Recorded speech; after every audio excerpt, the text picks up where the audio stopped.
Main group elements की properties में atomic size and ionization energy, ये दो प्रॉपर्टीज हम लोग कवर अप कर चुके हैं. And now we have to continue with one more property that is called as electron affinity. Electron affinity. It is also called as electron gain enthalpy.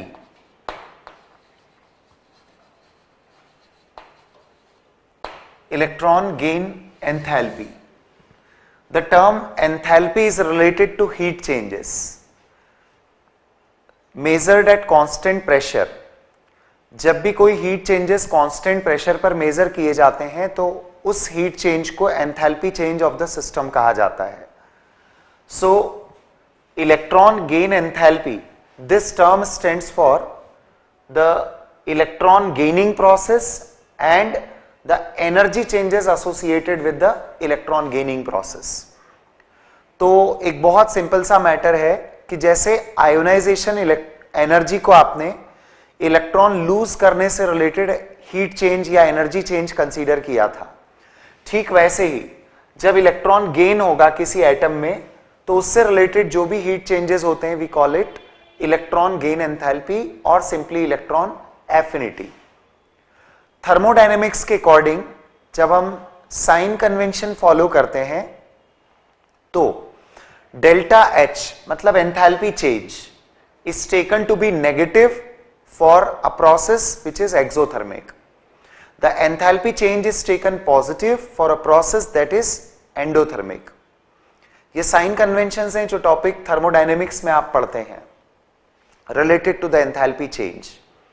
Overall conclusion is, हम जब electron gain enthalpy की terms में बात करेंगे तो यहां पर sign का सिग्निफिकेंस नहीं है.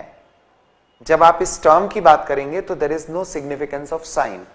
मैं फ्रॉम द बिगिनिंग ये चीज इसलिए क्लियर कर रहा हूं क्योंकि कई बार अभी जब कंपैरिजंस होंगे तो हमारे सामने आएगा कि कौन से एलिमेंट की इलेक्ट्रॉन एफिनिटी ज्यादा है, कौन से एलिमेंट की इलेक्ट्रॉन गेन एंथैल्पी ज्यादा है. तो ज्यादा या कम इलेक्ट्रॉन गेन एंथैल्पी यहां पर मैग्नीट्यूड वाइज देखी जाती है, इलेक्ट्रॉनिक अट्रैक्शन के अकॉर्डिंग देखी जाती है, not on the basis of sign. Right, I will make it more clear. आप टॉपिक को आगे देखते चलिए. जब एक isolated gaseous atom electron gain करता है तो it acquires negative charge, it converts in the form of negative ion.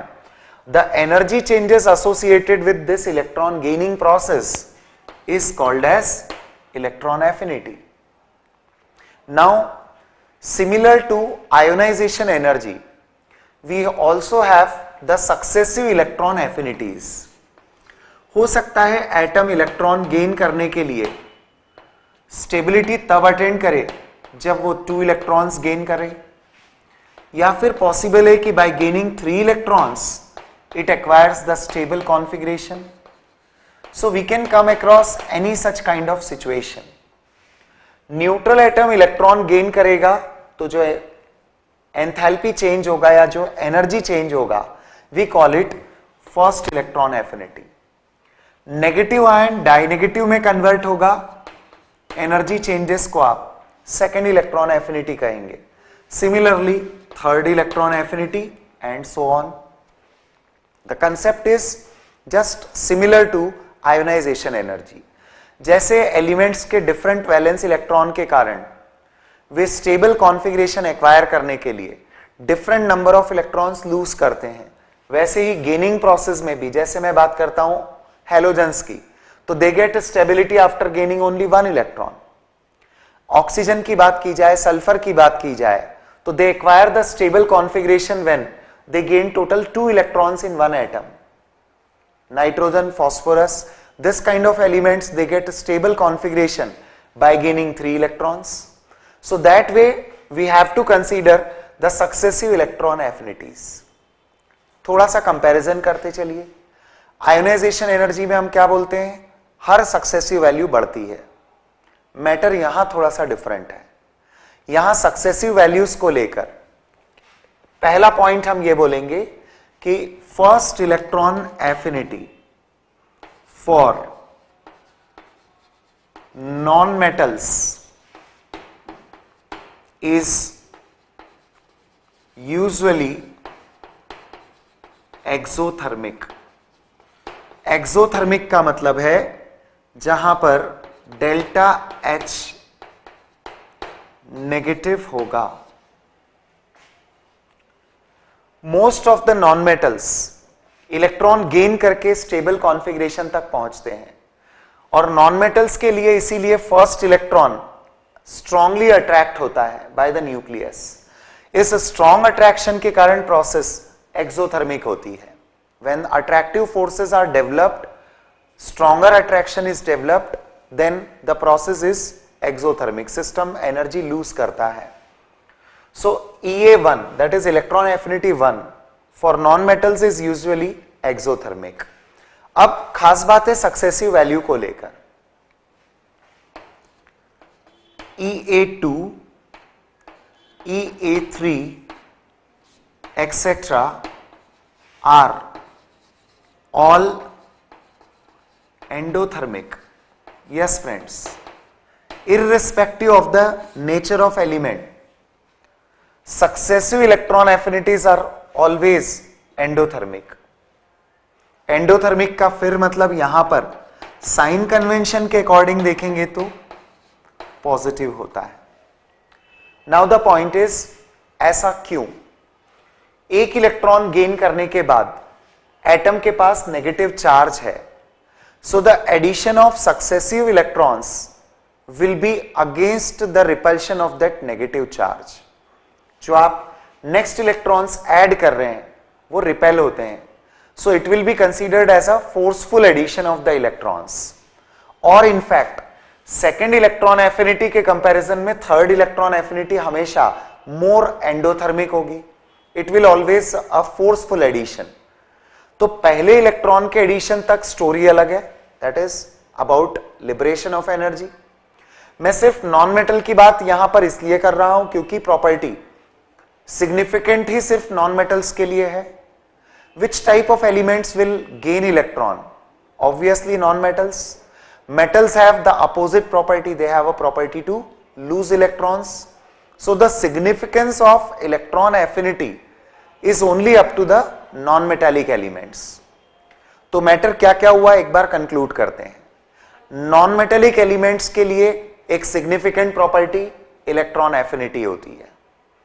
Electron affinity for the non metals first value exothermic होती है, लेकिन हर सक्सेसिव वैल्यूज एंडोथर्मिक होती है. एक इलेक्ट्रॉन गेन होने के बाद जो नेगेटिव चार्ज आ जाता है एटम पर, that starts opposing the entry of successive electrons. जब आने वाले इलेक्ट्रॉन्स का अपोज हो रहा है तो प्रोसेस एंडोथर्मिक हो जाती है. ब्रैकेट में तो मैंने केवल इनके साइन कन्वेंशन के अकॉर्डिंग मेंशन किया है. डेल्टा एच नेगेटिव का मतलब प्रोसेस इज एक्सोथर्मिक. इसको आप बोलते हैं कि electron gain enthalpy is negative. तो first electron gain enthalpy of the non metallic elements is negative and the successive electron gain enthalpies are all positive, means the process becomes endothermic. इसका एक small application देखते हैं. Suppose I have fluorine, by gaining an electron converts into fluoride. Suppose I have oxygen, by gaining an electron it acquires -1 charge, by gaining one more electron it acquires -2 charge.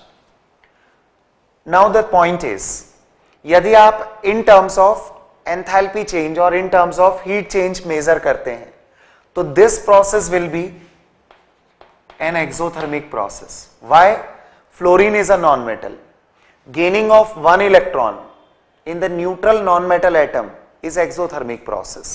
Similarly, in case of oxygen, this step is exothermic. But oxygen negative to dinegative conversion is endothermic. And the interesting thing is, जब आप oxygen का डायनेगेटिव में overall conversion देखते हैं तो the entire process is endothermic in the overall manner. What does it mean? इसका मतलब यह है कि जो अमाउंट ऑफ एनर्जी एब्सॉर्ब हो रही है in the second step is more than the amount of energy liberated in the first step. यह सिर्फ ऑक्सीजन को लेकर मैटर नहीं है, it is for all the negative ions. यदि कोई नेगेटिव आयन फॉर्म होता है तो formation of negative ion with more than -1 charge हमेशा एक एंडोथर्मिक प्रोसेस होगा. न्यूट्रल एटम का डाइनेगेटिव या ट्राइनेगेटिव फॉर्म में कन्वर्ट होना will always be an endothermic process. So this is one of the common questions. Halogen to halide and oxygen to oxide, इनमें से कौन सा प्रोसेस एंडोथर्मिक होता है? Halogen to halide, this is halogen to halide is always exothermic, whether it is fluorine or chlorine or bromine or even iodine. But conversion of oxygen into oxide, oxide ion होता है oxygen dinegative. So conversion of oxygen into oxide means gaining of 2 electrons. It will be always endothermic process. Now besides all these points, हमें conclude एक और बात के लिए करना है कि what are the factors that govern the electron affinity.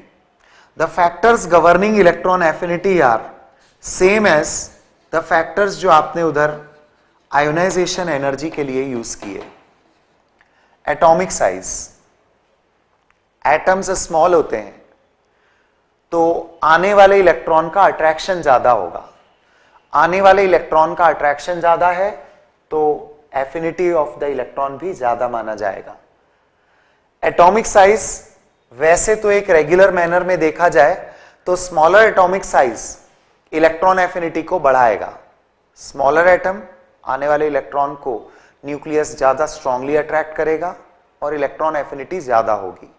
But for the elements of second period, I am talking about the elements of second period, उनका स्मॉल एटॉमिक साइज उनकी इलेक्ट्रॉन एफिनिटी को कम कर देता है. Their values are found to be less than expected and that is again due to the small atomic size. यहां पर एक अपोजिट इफेक्ट प्रोड्यूस कर रहा है एटॉमिक साइज. रीजन ये है कि जो सेकेंड पीरियड एलिमेंट्स होते हैं इनके बहुत छोटे साइज न्यूक्लियस से आने वाले इलेक्ट्रॉन का अट्रैक्शन तो करवाते ही है, but at the same time जो वहां पहले से प्रेजेंट इलेक्ट्रॉन होते हैं उनको रिपेल करते हैं और अमाउंट ऑफ एनर्जी या कहिए नेट अट्रैक्टिव फोर्स डिक्रीज हो जाता है. मैं इसको अप्लाई करते हुए एक वेरिएशन बताऊंगा, वहां पर इस पॉइंट का भी रिपीटेशन होगा. राइट? तो एटॉमिक साइज एक जनरलाइज मैनर में कहें तो smaller is the atomic size, more is the electron affinity. Exceptions will be in the form of second period elements. I shall apply that point afterwards. Come to the second point. Effective nuclear charge. What was effective nuclear charge? जो हमने previous property में define किया.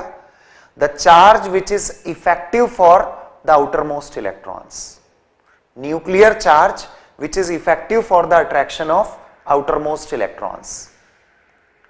Naturally, effective nuclear charge ज्यादा होने पर आने वाले electron का अट्रैक्शन ज्यादा होगा and the electron gain enthalpy और you can say electron affinity will be मोर.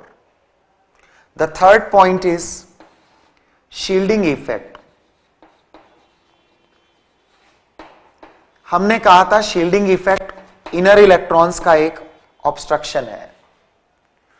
अंदर वाले इलेक्ट्रॉन्स यदि ज्यादा शील्डिंग प्रोड्यूस कर रहे हैं मतलब दे आर ऑब्स्ट्रक्टिंग मोर और इसके कारण आने वाले इलेक्ट्रॉन का अट्रैक्शन डिक्रीज होगा. तो more is the shielding effect, less is the electron gain enthalpy और electron affinity. Electron gain enthalpy electronic configuration पर भी डिपेंड करती है.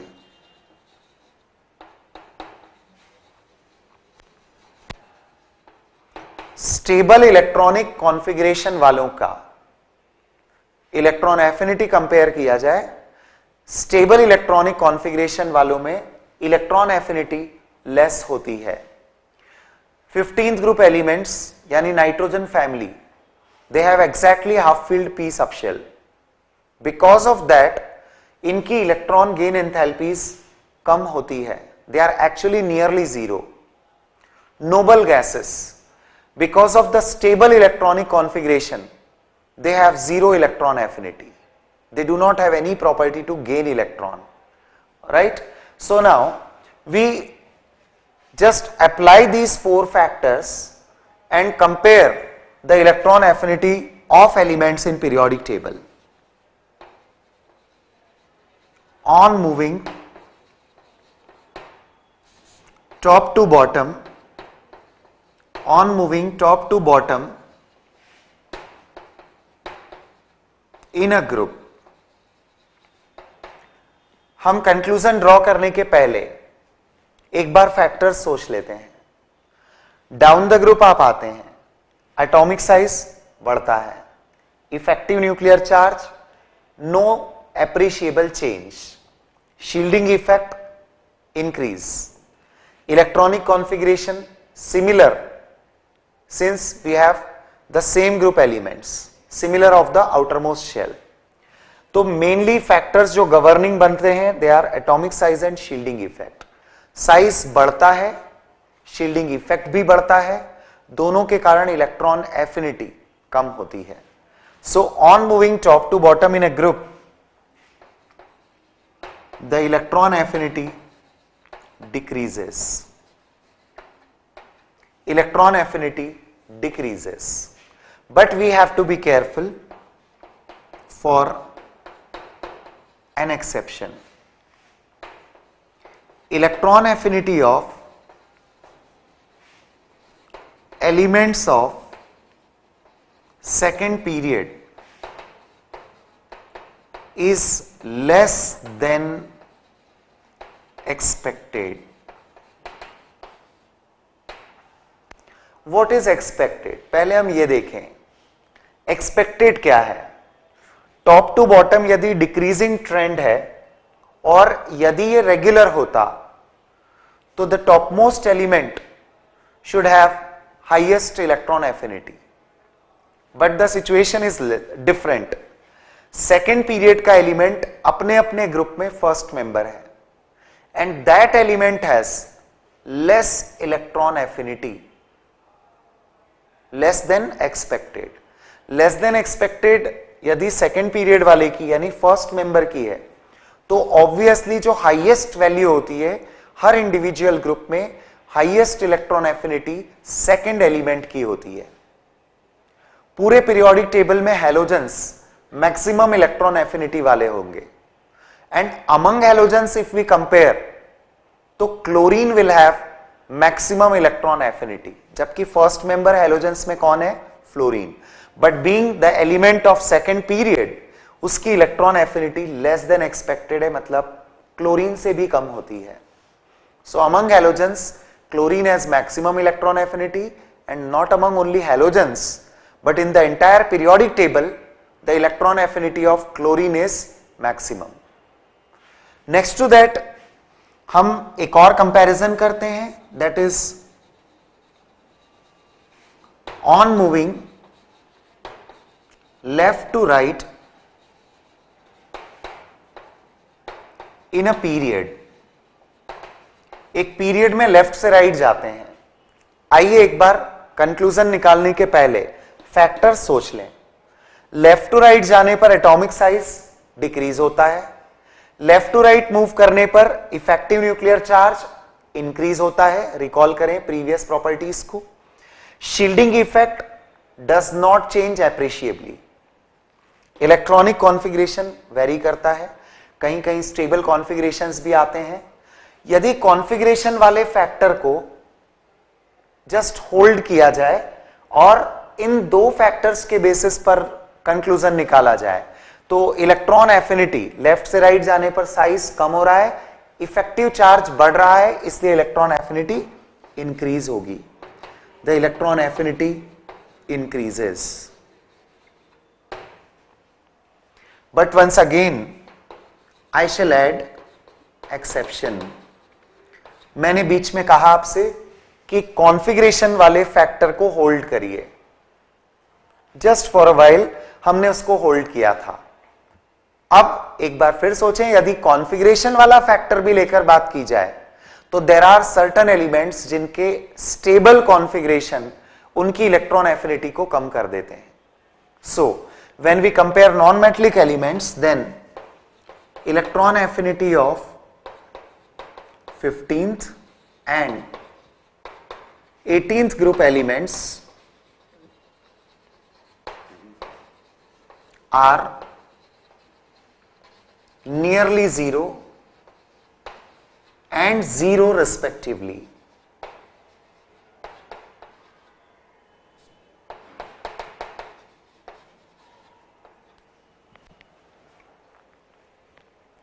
So this way now we have to be very careful for the elements in a period. जब आप along the period देख रहे हैं तो स्टेबल कॉन्फ़िगरेशन वाले यानी 15th and 18th group non metals को हटा दें, फिर आप देखेंगे कि जो ट्रेंड जा रहा है वो एक रेगुलर ट्रेंड है। 18th group elements do not have any property to gain electron, that's why I have mentioned zero electron affinity, and nitrogen family, that is 15 group elements, due to exactly half filled p subshell, they have nearly zero value of electron affinity. So this is all about the electron affinity, one more periodic property. And now let us continue with last one more property, electronegativity. Electronegativity.